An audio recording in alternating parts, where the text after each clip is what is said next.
కానీ మనం అనుకుంటున్నాం శివప్రసాద్ గారు, మామూలుగా బయట చూస్తే చాలా పెద్ద ప్రచారం కూడా బెట్టింగ్లు, పందాలు చాలా పెద్ద ఎత్తున జరుగుతున్నాయి. ఏది 1 లక్షకి 5 లక్షలు ఇవ్వడం అనేది కూడా నడుస్తున్న పరిస్థితి. అంటే అది మామూలుగా మరి ఎట్లా ఉంటుందో ఏంటో తెలియదు.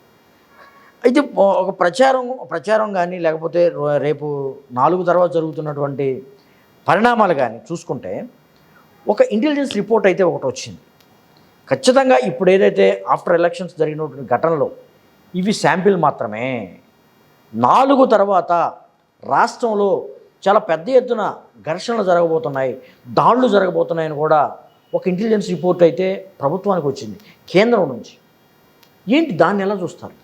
నేను అది జరుగుతాయి అని అనుకుంటా. ఎందుకంటే కొత్త ప్రభుత్వం వచ్చేస్తుంది.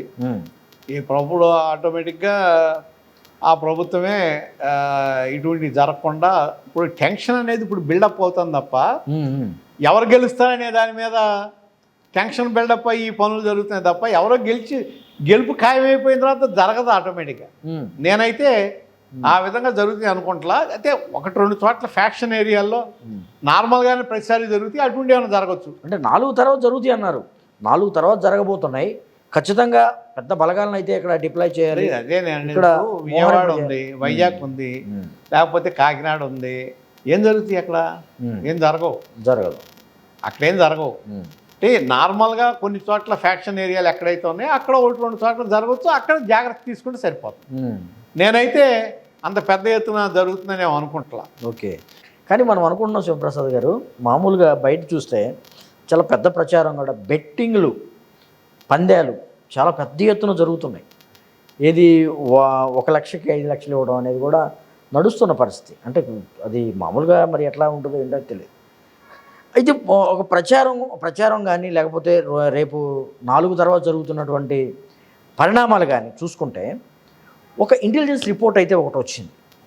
ఖచ్చితంగా ఇప్పుడు ఏదైతే ఆఫ్టర్ ఎలక్షన్స్ జరిగినటువంటి ఘటనలో ఇవి శాంపిల్ మాత్రమే.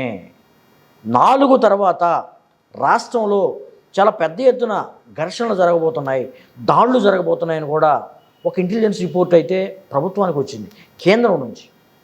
ఏంటి దాన్ని ఎలా చూస్తారు? నేను అది జరుగుతాయి అని అనుకుంటా. ఎందుకంటే కొత్త ప్రభుత్వం వచ్చేస్తుంది. ఈ ప్రభుత్వం ఆటోమేటిక్గా ఆ ప్రభుత్వమే ఇటువంటి జరగకుండా ఇప్పుడు టెన్షన్ అనేది ఇప్పుడు బిల్డప్ అవుతుంది తప్ప ఎవరు గెలుస్తారనే దాని మీద టెన్షన్ బిల్డప్ అయ్యి ఈ పనులు జరుగుతున్నాయి తప్ప ఎవరో గెలుపు ఖాయమైపోయిన తర్వాత జరగదు ఆటోమేటిక్గా.